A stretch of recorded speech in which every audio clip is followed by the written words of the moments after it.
girl, what you doing? Where your man? I just popped a Zan, 50,000 in Japan. I ain't doing no plan, these red bottoms on no Vans. And she telling all her friends, I might put them on the ground. Baby girl, what you doing? Where your man? I just popped a Zan. Hey, what's good, Dream Team? It's your boy Dizzy Dream, and we're back again with another vid. Alright, so today we got another reaction quest. We're about to react to is Optimus Prime VS Gundam Death Battle. Now, if you have a video that you would like me to react to, all you gotta do is hit me up on my IG or my Twitter, which will be in the description below, or you can just comment down the link to the video of your choice in the comment section below, and I will gladly react to your video request right here on the channel. Now, enough of me talking, let's go ahead and jump to the video. But before you do, make sure you smash the like button. I'm talking about honk, smash the like button, and subscribe to your boy for more lit content if you're new. And without further ado, let's go ahead and jump into this video, guy. I ain't gonna lie, you already know who I got. I got my boy Optimus Prime, bro. I don't know that much about Gundam, but I definitely seen the anime before. Across this vast world of different nations with different people, it is the clash of opinions which truly divides us. However, there is one universal truth, which absolutely everyone can agree on. Giant robots are freaking awesome! Like Optimus Prime, the original G1 Transformer. And the RX-78-2, the original Mobile Suit Gundam. These aren't just any robots, they're the old school classics, the first of their kind, and we're in for a robo battle of East versus West. Oh yeah, well, Optimus if y'all seen Eureka 7, bro, and that's it's our job to analyze their weapons, armor, and skills to find out who would win a death battle. Oh, sorry, it's a notification. Millions of years ago, on a distant planet called Cybertron, a great unrest grew between two factions of robotic beings, the Decepticons and the Autobots. With little warning, they found themselves entangled in civil war. Led by that douchebag Megatron, the Decepticons started gunning down any bot they pleased for basically no reason, including some guy named Orion Pax, which will be important later. Rest in peace, Bro. What Megatron didn't know was that this seemingly random encounter would end up reshaping the universe. Thanks to a robot Gandalf, Orion Pax was rebuilt into something bigger, stronger, and way more recognizable. The newest commander of the Autobots had risen, Optimus Prime. Yeah. We'll never sacrifice freedom. Optimus is a powerful warrior with tons of awesome robo powers. As a Transformer, he can scan nearby objects and morph his body to resemble one, becoming a robot in disguise. His favorite is a classic 1979 Kenworth K100 tractor. An oldie but a goodie which sports 500 horsepower and can book it over 80 miles per hour. He even gets a trailer which, when he doesn't need it, so you mean to tell me Optimus Prime for Hoop 2? I bet. No, really, where the hell does that thing go? I need to know. More importantly, the life force of every Transformer resides in their spark, sort of like a soul. And Optimus is no different, except that his spark gives him a few unique abilities. Yeah, his spark's pretty rare. Compared to other robo people, it gives him increased strength, speed, and durability. He can shoot laser beams from his hands, fly with either a jetpack or his feet boosters, and move his limbs around while they're detached like some sort of ghost robot Rayman. Ooh! Optimus is referred to as a 0.1%er. That is how rare a being of his caliber is. Is that what all those people on Wall Street were protesting? Even then, many of Optimus's abilities are further enhanced thanks to his possession of one of the most powerful artifacts in Cybertron's history. I don't know everything about him, you know. Oh, yeah, you know, it's nothing much. It's just a piece of robot god. The Matrix is a conduit for the power of Primus, the creator of the Transformer race. With this, Optimus can heal some of his most grievous wounds. But not all the time. Like, you know, when he died. And use the power of the Matrix to light our darkest hour. Well, he has an impressive arsenal to hopefully keep that particular problem from coming up again. Yeah, never again. Regardless, he wields the Never Ion again. Blaster, a giant death cannon which Prime one-hands like a boss. This big old rifle fires bolts of energy strong enough to take down most Decepticons, and can even be fired into space from ground level. Even better, it never seems to run out of ammo. One can only dream. I'm Optimus saying, Prime bro. also carries numerous weapons composed of Energon, a raw energy wish we force could have used a by gun like Transformers that. to power Runs their out technology unlimited ammo. and, well, themselves. He's got a glowy Energon axe and Energon swords, perfect for slicing up robots of all sizes. Oh, what and I game guess is they that? probably work pretty good on That game people look too. lit. What game Fighting is that? Do fire y'all know? with fire, Y'all let me Optimus know in the Prime comments led the if y'all know fight what game against the that is. Decepticons for several millennia. Eventually, the war even found its way to our own Earth. But we've got nothing to It's worry always about Earth. with It's Optimus always protecting Earth, the planet. bruh. He's tank blasts that would tear other bots apart, like when this mega refinery exploded. It could be seen from outer space. Ooh.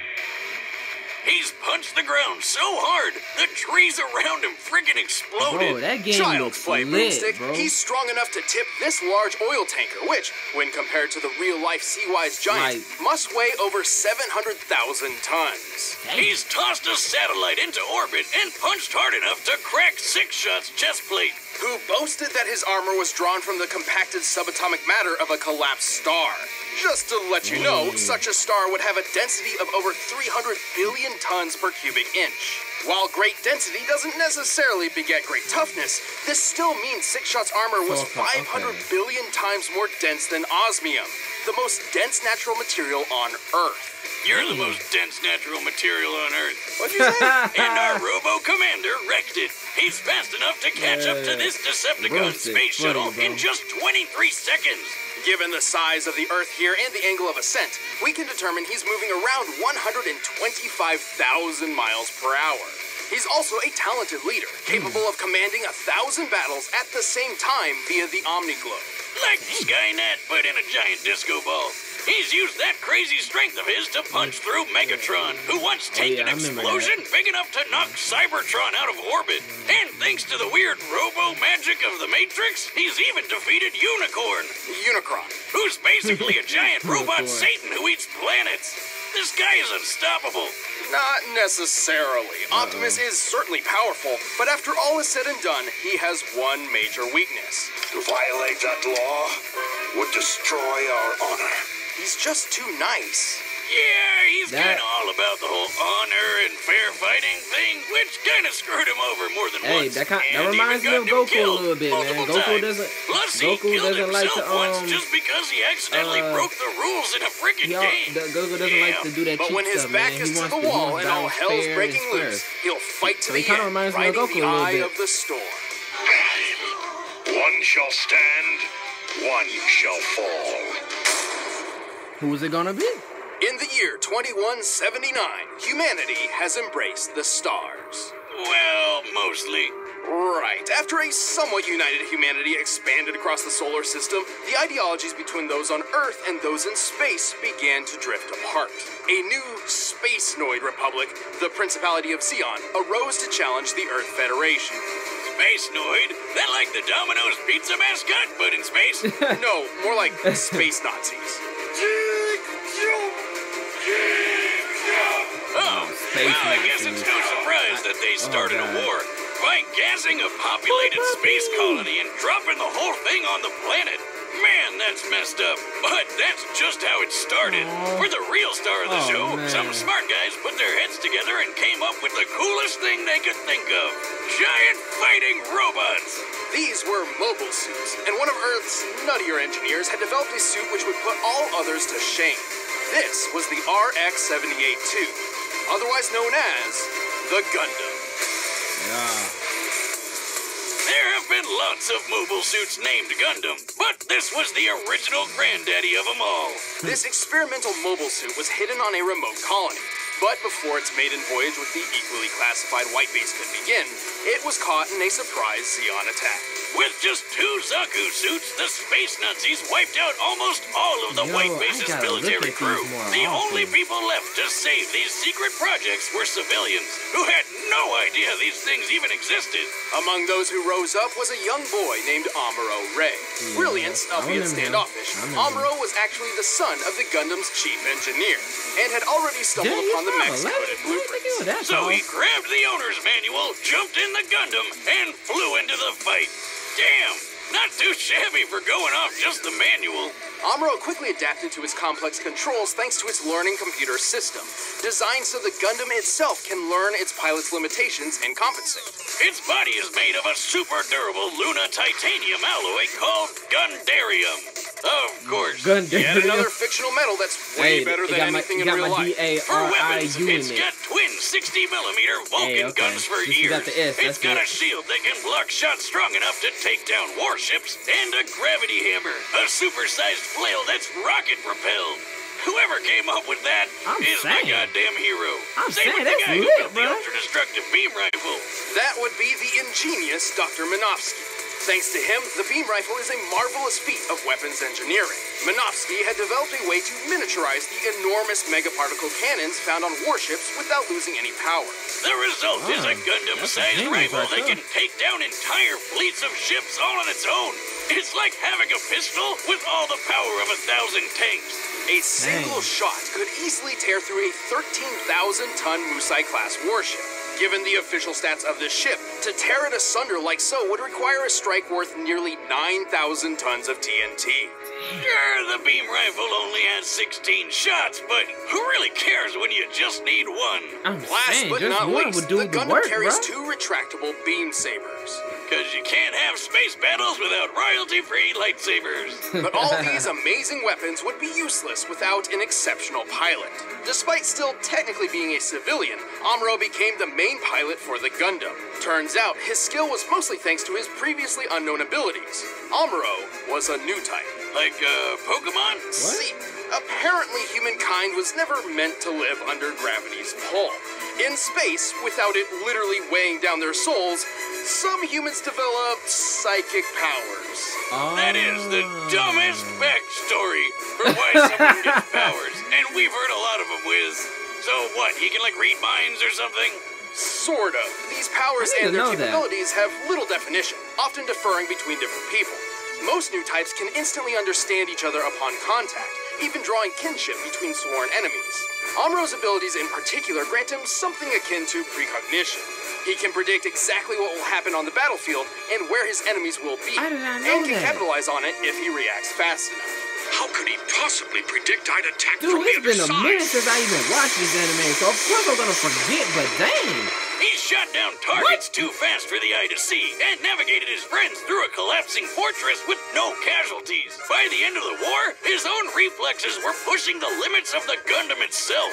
A magnetic coating was added to the Gundam to compensate, reducing the suit's friction and increasing its speed by 27%. Over 14 years of military service, Amuro became a legendary pilot. He even learned how to use these super fast funnel guns with his psycho powers. Speaking of speed, the Gundam is comparable to the Red Zaku piloted by Amuro's rival Char, which is 3 times faster than the standard green model. During the first large-scale battle with mobile suits, a Zaku flew through the battlefield in 7 seconds. By comparing the 1,072-foot-long Magellan-class starships in the distance, we can tell the Zaku flew over 7 miles. This puts the standard Zaku's top speed just under Mach 5. When tripled to compare to Char, this means the Gundam can move at least 11,000 miles per hour, 15 times the speed of sound.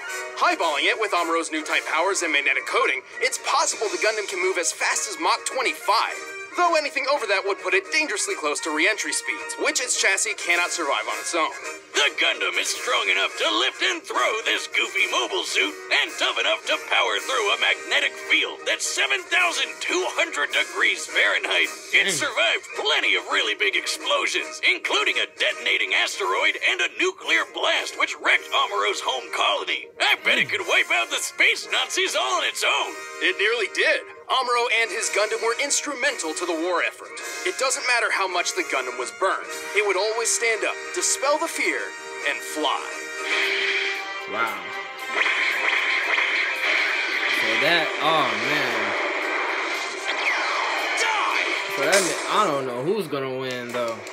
All right, the combatants are set. I'm still Let's pick end this Optimus debate Prime once though. and Just for saying. all.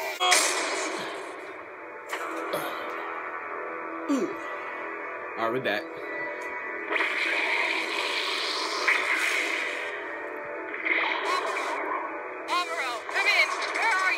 Animations look fine. Hey. Get your butt back to White Base. If there's trouble, we can't send backup. Let's roll.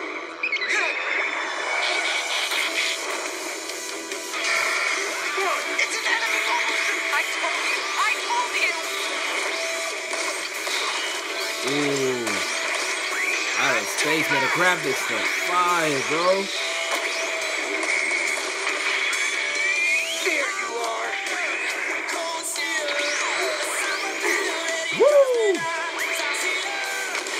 Oh, they got some fire music in the background too? Alright, bet. Oh, we get some hand-to-hand combat? Oh, no. Sword on axe. Decepticon, I have been in battle for countless eons. Dang, drop kicks him back. Woo!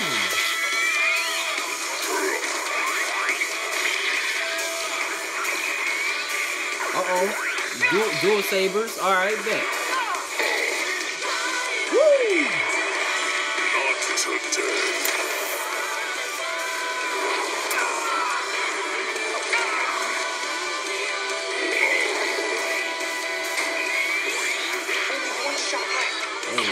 Oh man, this is getting lit, bro. Where you at, Optimus? Now they're going to Earth.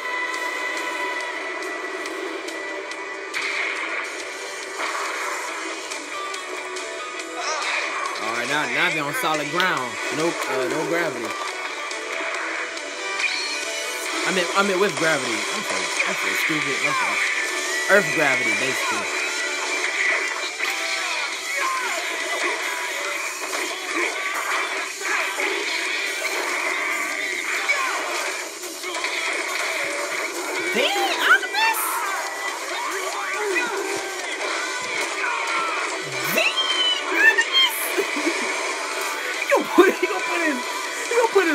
His truck wheel on his face, man. I'm done.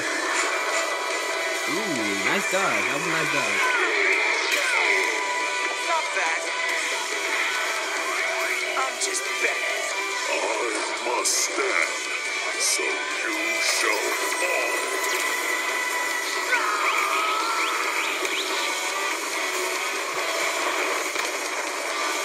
Whoa, dude, I swear, bro, I thought it was gonna be over right there, just for a second.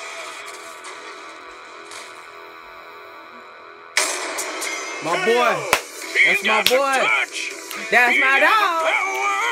That's my The Gundam was an dog. impressive machine, and That's Amuro my was a skilled dog. pilot. But Optimus's millions of years of battle experience completely overshadowed Amuro's 14. Also, we already know that That's true. Optimus was over 6 times faster and 9,000 times stronger. Holy hell! Who knew Optimus was so freaking buff? But the Gundam held plenty of its own advantages. With That is Amuro's super future sense powers, he could keep up with Optimus's speed. And with That the is Gundam's true. firepower, That is who true. cares how much it could lift? Unfortunately, the Gundam's limited ammunition meant this couldn't last. And even then, Optimus could certainly survive a shot from the beam rifle. Remember that refinery explosion Optimus survived? The one you could see from outer space? This blast left an enormous gash on the planet Cybertron. To measure the power of this explosion, we needed to compare it to the curve of the planet. Now, Cybertron's size is pretty inconsistent throughout G1 Transformers history, but even when using the alternating sizes between the cartoon and the comics, the blast is far more destructive than the beam rifle in both cases. And Optimus just walked right out of that bitch. And this isn't some weird outlier just out of the comics either. In the cartoon, Megatron survived a blast that pushed Cybertron out of orbit. And he's pretty comparable to Optimus. To be fair, the Gundam boasted some impressive durability feats too. Like when Amuro accidentally blew up a Zaku's nuclear reactor right in his own face. Hey, give him a break. It was his first time. This explosion created a hole in the space colony which sucked out Amuro's father. Whoops. On the bright side, he's gonna save some money on Father's Day gifts, right? And with his heightened What in mind, the we world, deduced bro? the scope of the explosion. It's over 150,000 kilotons of TNT.